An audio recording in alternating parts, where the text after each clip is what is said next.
So guys, 2 years ago I had a problem with this carrier unit. Um, it's the high limit switch broke or faulty, and it was summer. I had no time. There's a budget constraint. I hope that's the right word. And it was summer, very busy, and they need this system to work. And inside there's a low limit switch and a high limit switch, which is if it's low in refrigerant, it will cut off the low limit, and then the other one is high limit switch, which cuts the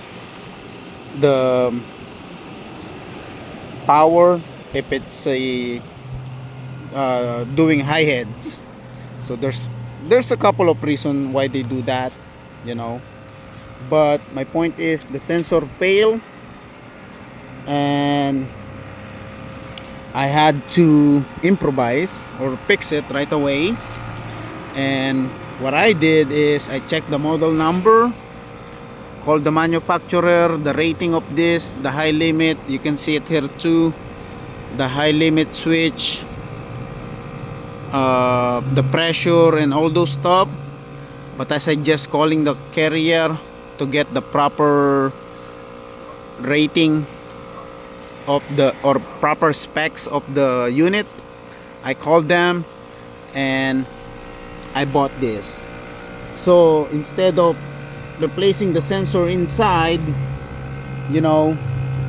pumping down the system, all those stuff, changing the filter dryer, which takes a while, all I had to do is buy this sensor, put it on the high side, bypass the wire and put it here, and this is the right specs. Unfortunately, I think I have enough space here on the bottom to connect my gauge, and it's been working for 2 years. So if you have no time or money wise, then I recommend buying this. If it fails, or if it's the low side, you can connect it to the low side, connect the wire, and you should be good to go.